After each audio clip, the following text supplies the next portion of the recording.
बिस्मिल्लाहिर्रहमानिर्रहीम। नाज़रीन अस्सलाम वालेकुम, मैं हूँ इमरान वसीम। नाज़रीन, जैसा कि आप जानते हैं कि आज जुडिशल कमीशन का एक इंतहाई अहम इजलास होने जा रहा है और आज के इस इजलास में अदालत-ए-इज़्ज़ा में 8 नए जज तैनात करने के हवाले से हमारी जो पाँचों हाई कोर्ट्स हैं, जिसमें इस्लामाबाद हाई कोर्ट है, लाहौर हाई कोर्ट है, सिंध हाई कोर्ट है, बलूचिस्तान हाई कोर्ट है, पेशावर हाई कोर्ट है, इन पाँचों हाई कोर्ट्स के जो सीनियर जज साहबान हैं उनके नामों पर जो है वो गौर किया जाएगा। लेकिन नाज़रीन, इस इजलास को लेके रात गए एक बड़ी अहम डेवलपमेंट हुई है। वकला का वो धड़ा जिसका ताल्लुक़ हामिद खान ग्रुप से है, जिसकी तरफ से एक तो ये मुतालबा किया गया कि आज का जुडिशल कमीशन का जो इजलास है इसको मौखर किया जाए, और दूसरा नाज़रीन, वकला का ये मुतालबा तो अपनी जगह पे इजलास को मौखर करने का, इसके साथ साथ वकला के इसी धड़े ने यह भी ऐलान कर रखा है कि आज जुडिशल कमीशन के इजलास के मौके पर शारा दस्तूर पर जो वकला हैं वो एहतजाज करेंगे, वो प्रोटेस्ट करेंगे। तो वकला के इस धड़े के ऐलान के बाद इस वक्त शारा दस्तूर पे क्या चल रहा है, एक तो ये डिटेल आपके साथ हम शेयर करेंगे, और दूसरा आप देखने वालों को ये बताएंगे कि रात गए क्या बड़ी अहम डेवलपमेंट हुई है, और वो मुखालिफ धड़ा वकला का जो कि इस बात पर जो है परेशान दिखाई देता है, मुस्तरब दिखाई देता है, और तमाम कोशिशें इसी वजह से की जा रही हैं कि कहीं जैसे सरफराज डोगर जिन्हें लाहौर हाई कोर्ट से ट्रांसफ़र करके इस्लामाबाद हाई कोर्ट में लाया गया है, अगर आमिर फ़ारूक साहब जो हैं वो सुप्रीम कोर्ट के जज बन जाते हैं तो कहीं ऐसा ना हो कि जैसे सरफराज डोगर को जो है इस्लामाबाद हाई कोर्ट का चीफ जस्टिस अपॉइंट जो है वो कर दिया जाए। ये नाज़रीन जो सारे मामला चल रहे हैं, एक तो वीडियो लॉग में इस वक्त जो सुप्रीम कोर्ट की सूरत हाल है वो आपको दिखाएंगे, और फिर रात क्या क्या बड़ी डेवलपमेंट हुई है जिस पर ये जितना भी मुखालफिन वकला का धड़ा है उनकी उम्मीदों पर क्यों पानी फिर गया है। लेकिन आज प्रोग्राम का आगाज़ करने से पहले आपसे चैनल सब्सक्रिप्शन की दरख्वास्त करेंगे कि जिन दोस्तों की जानिब से अभी तक हमारे चैनल को सब्सक्राइब नहीं किया गया उनसे दरख्वास्त होगी कि चैनल को सब्सक्राइब कर लें, बेल आइकॉन का बटन प्रेस करें, वीडियो अगर आपको पसंद आए तो इसे लाइक भी करें और शेयर भी करें। नाज़रीन, सबसे पहले तो आपको मनाज़र दिखाते हैं। ये थोड़े से मनाज़र आपको नज़र आएंगे। ये आप देखेंगे कि यहाँ पर पुलिस की जो है वो अच्छी खासी नफरी आज के दिन जो है वो यहाँ पे अपॉइंट की गई है। ये सिर्फ छोटी सी नाज़रीन एक झलक है यहाँ पर सिक्योरिटी के जो पर्सनल्स हैं जिनको यहाँ पे अपॉइंट किया गया है। ये छोटी सी झलक है नाज़रीन। इसके अलावा नाज़रीन, अगर आप यहाँ से निकलें और शारा दस्तूर पे चले जाएँ तो शारा दस्तूर पे नाज़रीन आपको पुलिस की पूरी भारी नफरी जो है वो तैनात जो है वो नज़र आएगी। ना सिर्फ शारा दस्तूर पर आपको पुलिस की भारी नफरी जो है वो तैनात नज़र आएगी, बल्कि इसके साथ साथ जो शारा दस्तूर पर आने वाले जो रास्ते हैं, रेड जोन की तरफ आने वाले जो रास्ते हैं, तमाम रास्तों को आज जो है वो बंद किया गया है। सिर्फ एक रास्ता जो है वो मारगला रोड का खुला है, जिससे आप क्रॉस करके जो है वो रेड जोन में आ सकते हैं, शारा दस्तूर पर आ सकते हैं, आप सुप्रीम कोर्ट में आ सकते हैं। तो नाज़रीन, भारी नफरी है, और भारी नफरी की डिप्लॉयमेंट की वजह से इस बात का खदशा मौजूद है कि जो वकला का मुखालिफ धड़ा इस जुडिशल कमीशन के इजलास को रुकवाना चाहता है, जब वो यहाँ पर एहतजाज करने के लिए आएगा तो उसका रास्ता जब रोका जाएगा तो फिर वकला के माबैन, काले कोटों के माबैन जो सिक्योरिटी पर्सनल यहाँ पर डिप्लॉय किए गए हैं, तैनात किए गए हैं, इनके माबैन जो है वो तसादम होने का खदशा और ख़तरा मौजूद है। और जिन पुलिस एहलकारों की ड्यूटी लगाई गई है उन्हें मुकम्मल तौर पे इक्विप किया गया है। जो रिक्वायरमेंट होती है जब दंगे फसाद होते हैं, रॉयट्स होते हैं, तो ज़ाहिर सी बात है कि प्रोटेक्शन के लिए जो पुलिस के जवान होते हैं उन्हें कुछ सामान भी फराहम किया जाता है, शील्ड दी जाती हैं, डंडे दिए जाते हैं, हेलमेट दिया जाता है। तो तमाम जो पुलिस की नफरी यहाँ पे शारा दस्तूर पे और मुख्तलिफ़ जगहों पे डिप्लॉय की गई है, उन्हें मुकम्मल तौर पे जो हिफाजती सामान है वो भी जो है वो फराहम किया गया है। अब नाज़रीन आ जाते हैं कि ये जो वकला की जानिब से एहतजाज का ऐलान किया गया है, ये नाज़रीन एहतजाज क्यों किया जा रहा है? ये बार बार जो मुतालबा किया जा रहा है कि जुडिशल कमीशन का आज का ये इजलास जो है मौखर किया जाए, ये सिर्फ वकला की तरफ से डिमांड नहीं की गई। रियासत अली आज़ाद साहब जो कि Islamabad high court bar association के सदर हैं, उनकी तरफ से ये प्रोटेस्ट की जो है वो कॉल दी गई है। लेकिन नाज़रीन, ये जितने भी वकला की जानिब से और वकला एक्शन कमेटी जो है जिसका ज़्यादा ताल्लुक़ जो है वो हामिद खान ग्रुप के साथ है, उनकी तरफ से नाज़रीन ये जो जितनी भी कॉल्स दी गई हैं कि आज हम एहतजाज भी करेंगे और जुडिशल कमीशन का इजलास जो है वो मौखर किया जाए, इसके साथ साथ आपको मालूम होगा कि जो इस्लामाबाद हाई कोर्ट के 5 जजेज़ हैं उनकी जानिब से भी एक रिप्रेजेंटेशन जो है वो चीफ जस्टिस याया अफरीदी और chief justice Islamabad high court Aamir Farooq को भी भिजवाई गई थी, जिसमें यह कहा गया था कि हमारी सीनियरिटी मुतासर हुई है और जो तबादले पर 3 जजेस इस्लामाबाद हाई कोर्ट में लाए गए हैं वो तो जूनियर जज होने चाहिए, उनको तो इस्लामाबाद हाई कोर्ट में आने के बाद अपने ओहदे का ऑफिस में जाने से पहले हल्फ उठाना चाहिए था। हमारी सीनियरिटी मुतासर कर दी, इंतज़ामी कमेटियाँ तहलील करके आमिर फारूक साहब ने नए जो जजेज़ हैं उन्हें इंतज़ामी कमेटियों में, मुख्तलिफ़ कमेटियों में शामिल कर दिया है। तो ये गैर कानूनी और गैर आइनी इक़दाम जो हैं वो उठाए जा रहे हैं। 5 जजेस के नाज़िम इस ख़त के बाद सुप्रीम कोर्ट के 4 जजेस ने भी ख़त लिखा, उसमें भी कमोबेश यही बातें की गई। हाई कोर्ट के जजेस की सीनियरिटी की बात की गई, जुडिशल कमीशन का इजलास मौखर करने की बात की गई, 26वीं आईनी तरमीम की बात की गई कि पहले 26वीं आईनी तरमीम का फैसला किया जाए। और फिर नाज़िम कल जो डेवलपमेंट हुई जिसमें तहरीक इंसाफ के रहनुमा बैरिस्टर अली ज़फ़र जो कि जुडिशल कमीशन के रुकन हैं, उनके जाने से भी एक ख़त लिखा गया और उस ख़त में भी यही कहा गया कि आज का जुडिशल कमीशन का इजलास जो है वो मौखर किया जाए, और अगर जुडिशल कमीशन का इजलास मौखर नहीं होता तो दूसरा ऑप्शन जो है बैरिस्टर अली ज़फ़र की जानिब से ये दिया गया था कि आज के इजलास में अगर ये इस इजलास को पोस्टपोन नहीं किया जाता तो फिर जो जस्टिस सरफराज डोगर हैं, क्योंकि मुखालफत तो सिर्फ उनकी की जा रही है, उनके नाम के ऊपर खदशा और ख़तरा नज़र आ रहा है कि कहीं वो सुप्रीम कोर्ट के जज और इस्लामाबाद हाई कोर्ट के चीफ जस्टिस ना बन जाएं। तो दूसरा ऑप्शन अली ज़फ़र ने यह दिया था कि फिर उनके नाम को निकाल के बाकी जो मामलात हैं, बाकी जो जजेस के नाम हैं, उन पे आप गौर खोज कर लें। सरफराज डोगर साहब को इस्लामाबाद हाई कोर्ट का चीफ जस्टिस भी ना बनाएं और सरफराज डोगर को सुप्रीम कोर्ट का जज बनाने के हवाले से भी उनका नाम कंसीडर ना किया जाए। ये तो नाज़रीन डिमांड्स हो गई, ये तो मैंने आपके सामने पस मंज़र रखा है। लेकिन नाज़रीन रात गए ये जो वकला का धड़ा ये ऐलान करता है कि वकला हमारे साथ हैं, हम अपने बहुत सारे ब्लॉग्स में आपको ये बता चुके हैं कि वकला का ये धड़ा मुस्तरद शुदा है। और वकला के इस धड़े को मुस्तरद किसने किया है? वकला की अपनी बरादरी ने किया है, क्योंकि जैसे मैंने कहा कि इनका ताल्लुक हामिद खान ग्रुप के साथ है। तो रात के नाज़रीन डेवलपमेंट ये हुई है कि एक मुश्तरका लामिया जारी किया गया है। ये लामिया नाज़रीन किस किस की तरफ से जारी किया गया, अब आप देख लें कि वकला जो हैं वो मेजॉरिटी में किसके साथ खड़े हैं। रात नाज़रीन जो लामिया जारी किया गया उसमें नाज़रीन supreme court bar association, Pakistan bar council, Punjab bar council, Khyber Pakhtunkhwa bar council, Balochistan bar council, Balochistan high court bar association, Sindh high court bar association,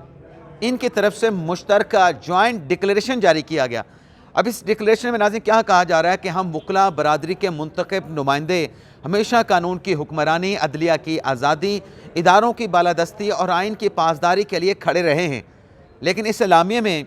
वकला बरादरी के ये मुंतखब नुमाइंदे, मुख्तलिफ जो मुंतखब तंजीमें हैं, इनकी तरफ से इस बात पर अफसोस का इजहार किया जा रहा है कि वकला बरादरी के अंदर कुछ सियासी धड़े अपने मज़मूम सियासी मकासद हासिल करने के लिए, अपने काबिल एतराज़ सियासी एजेंडे को हासिल करने के लिए इंतशार और तकसीम करने की कोशिश कर रहे हैं।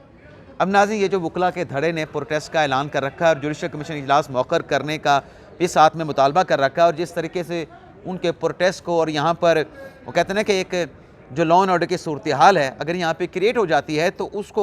उसको कंट्रोल करने के लिए जो है पुलिस की जो भारी नफरी यहाँ पे तैनात की गई है। तो ज़ाहिर सी बात है कि जब ये चीज़ें यहाँ पे होंगी तो मकसद ये नज़र आ रहा है कि ये जुडिशल कमीशन का इजलास जो है एक तो ये मौखर कर दिया जाए, दूसरा जो है वो अदम इस्तेहकाम पैदा करना भी एक मकसद नज़र आता है। और अदम इस्तेहकाम जो है वो जुडिशल साइड पर भी और पॉलिटिकल साइड पर भी जो है ये अदम इस्तेहकाम लाना, पैदा करना जो है वो मकसद नज़र आ रहा है। आगे नाज़रीन इस्लामी में कहा गया है कि सियासी अज़ाइम रखने वाले ग्रोहों ने एहतजाज हड़ताल की एक नाम नहाद काल दी है जिसका मकसद जुडिशल कमीशन इजलास को सबोताज करना है। वही बात नाज़रीन जो मैंने की थी वो इस एलामे में भी की जा रही है। आगे नाज़रीन कहा गया है कि जिसमें सुप्रीम कोर्ट में तरक्की के अहम मसले पर बात करना, हम इस किस्म के कालों को सख्ती से मुसरत करते हैं और मज़म्मत करते हैं। यानी वकला के मुंतखब नुमाइंदे जिन्हें वकला ने ख़ुद मुंतखब किया है, पाकिस्तान बार काउंसिल में, सुप्रीम कोर्ट बार एसोसिएशन में, दीगर एसोसिएशन में, दीगर बार काउंसिल ने, उन्होंने ये सारी वकला की हड़ताल, कॉल और ये जो डिमांड किए जा रहे हैं इनको मुस्तरद कर दिया है। मिसाल के तौर पर नाज़रीन आप ये देखें कि रियासत अली आज़ाद साहब जो कि Islamabad high court bar association के सदर हैं, उनकी तरफ से जो एहतजाज की कॉल दी गई है, उनकी अपनी बार एसोसिएशन की जो मेजॉरिटी है, जो मुंतखब उनके अपने नुमाइंदे हैं, ओहदेदारान हैं, वो भी उनके साथ नहीं खड़े, वो पर्सनल कैपेसिटी में आ रहे हैं। इस्लामाबाद हाई कोर्ट बार भी उनके साथ नहीं खड़ी, मेजॉरिटी उनके साथ नहीं खड़ी। तो फिर ये वकला की कॉल देना, ये सब कुछ करना, इसका मकसद क्या है? इसका मकसद नाज़रीन एक ही है, अदम इस्तेहकाम लाना। जो सिस्टम चल रहा है इस सिस्टम को चोक करना है, जुडिशल सिस्टम को चोक करना है, पॉलिटिकल सिस्टम को चोक करना है, हुकूमती निज़ाम को चोक करना है। आगे नाज़रीन, इस मुश्तरका इलामे में यह भी कहा गया है कि एक बार फिर हम मुंतखब नुमाइंदे ये वाज़े करना चाहते हैं कि हम जुडिशल कमीशन ऑफ पाकिस्तान की तमाम कार्रवाइयों की हमायत करते हैं। हम इस बात का अयादा भी करते हैं कि जुडिशल कमीशन की तश्कील हालिया दिनों में सबसे ज़्यादा मतवाज़न हुई है। अब नाज़रीन, बहुत सारे दोस्त कहते हैं कि जुडिशल कमीशन में हुकूमत का पलड़ा भारी है। मैं दोबारा ये जो 13 अरकान है जुडिशल कमीशन के, जिसने आज 8 जजों के लिए मुख्तलिफ हाई कोर्ट्स के मुख्तलिफ सीनियर जजेस के नामों पर गौर ख़ौस करना है। 5 तो जुडिशल कमीशन के जो अरकान हैं वो सुप्रीम कोर्ट के जज हैं, 5 सुप्रीम कोर्ट के जज हैं, और इसमें एक अटर्नी जनरल हैं, एक वज़ीर कानून हैं, 2 हुकूमत के MNAs हैं और एक स्पीकर अय्याज सादिक साहब के मुंतखब करदा नॉमिनेट करता एक खातून है। तो ये 5-5 से पलड़ा बराबर हो गया। ऐसे है ना, वज़ीर कानून, अटर्नी जनरल और 2 उनके MNAs हो गए और एक जो खातून जो है वो नॉमिनेट की हैं, तो 5-5 से पलड़ा बराबर हो गया। लेकिन सुप्रीम कोर्ट की तरफ पलड़ा कैसे भारी होता है? क्योंकि इसमें अपोजिशन के 2 अरकान भी हैं। तो 5 जजेस और 2 PTI के अरकान असम्बली, जिसमें बैरिस्टर गौर साहब हैं, जिसमें बैरिस्टर अली ज़फ़र साहब हैं, तो 7 तो ये हो गए। दूसरी तरफ 5 हैं, और जो बाकी नाज़रीन 5 के बाद बाकी जो 1 बचता है, उनमें नाज़रीन 1 जो हैं वो पाकिस्तान बार काउंसिल के नुमाइंदा हैं। पाकिस्तान बार काउंसिल का ताल्लुक जो है वो एग्जेक्टिव के साथ नहीं, वकला की अपनी बरादरी के साथ है। तो ये जो वकला का धड़ा यहाँ पे एहतजाज कर रहा है, प्रोटेस्ट कर रहा है, बजाय इसके कि आप यहाँ पर अमन व अमा की, लॉ एंड ऑर्डर की सूरत हाल क्रिएट करें, आप विद इन द जुडिशरी कोशिश करें। आप अपने जजेस के से डिमांड करें कि आप जो है, जो नाम हुकूमत देती है उसको वोट ना करें, जो नाम चीफ जस्टिस दें, जो नाम सुप्रीम कोर्ट के जजेस दें, उनको सपोर्ट करें। अपने जो नुमाइंदा इनके पाकिस्तान बार काउंसिल के हैं, एडवोकेट अख्तर हुसैन, उनके साथ रब्ता करें, उनको कन्विंस करने की कोशिश करें कि हुकूमत जिस शख्स को भी इस्लामाबाद हाई कोर्ट का चीफ जस्टिस बनाने जा रही है, आप उसको सपोर्ट ना करें, आप उसको सपोर्ट करें जिस पर जजेस का जो धड़ा है, जजेस के जो 5 अरकान हैं, उसको जो सपोर्ट करें, आप उसके नाम की जो हमायत करें। तो ये नाज़रीन इसकी समझ नहीं आती। वकला ख़ुद इस बात की जो है मुखालफत कर रहे हैं, जो मुंतखब बॉडीज़ में बैठे हैं, कि ये बिल्कुल जो है ये एक अफसोसनाक है जो एहतजाज की कॉल दी गई है। आगे नाज़रीन कहा गया है इस एलामिया में कि जुडिशल कमीशन की तश्कील या इसके किसी भी मेंबर की दयानतदारी या अहलियत पर शक करना कतन कोई वजह इसकी नज़र नहीं आती। हम 26वीं आईनी तरमीम और उसके बाद होने वाले वाक़यात को आइन के हिस्से के तौर पर मंजूर करते हैं। इस फ्रेम पर अमल करना हर कानून पसंद शहरी का फ़र्ज़ है। हड़ताल की कॉल सिर्फ़ और सिर्फ मुंतखब नुमाइंदे दे सकते हैं, गैर मुंतखब तकरीबी अनासर ऐसी कॉल नहीं दे सकते। और ये बात भी बिल्कुल ठीक है नाज़रीन कि अगर वकला ने एहतजाज की, हड़ताल की कॉल देनी है, तो जो सुप्रीम कोर्ट बार है वो कॉल दे सकती है, पाकिस्तान बार काउंसिल कॉल दे सकती है, Islamabad high court bar association call दे सकती है, इस्लामाबाद बार काउंसिल जो है वो हड़ताल की कॉल दे सकती है। उनकी तरफ से तो नहीं दी गई। इंडिविजुअल कैपेसिटी में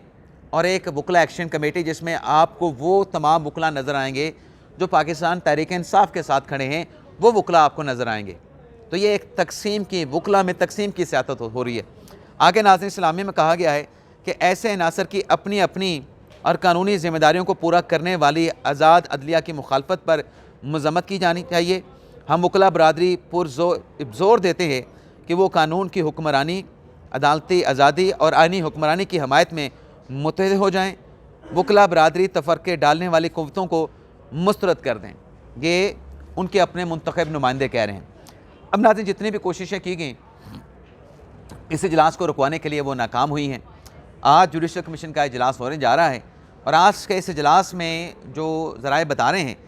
कि 5 से ज़्यादा सुप्रीम कोर्ट में नए जज जो है वो अपॉइंट कर दिए जाएंगे। अच्छा नाज़रीन, ना सिर्फ ये सुप्रीम कोर्ट में जजेस जो है वो तैनात किए जा रहे हैं, बल्कि 13 फरवरी को एक और जुडिशल कमीशन का इजलास भी चीफ जस्टिस याहिया अफरीदी साहब ने बुला लिया है, जिसमें लाहौर हाई कोर्ट में 4 नए जज अपॉइंट करने के हवाले से, एडिशनल जज लगाने के हवाले से जो पंजाब की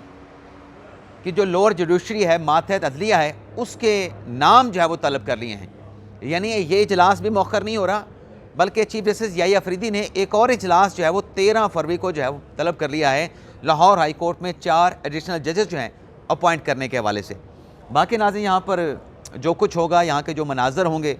और जो जुडिशल कमीशन का इजलास होगा, वैसे तो आज सुप्रीम कोर्ट में सिविलियन के मिलिट्री कोर्ट ट्रायल से मुतल्लिक इंट्रा कोर्ट अपीलों पर भी समाअत होनी है। तो जो भी अपडेट्स होगी उसकी तफसीलात नेक्स्ट वीडियो लॉग में आपके साथ हम शेयर करेंगे। अब तक के लिए इतना ही, इजाज़त चाहते हैं। अल्लाह हाफ़िज़।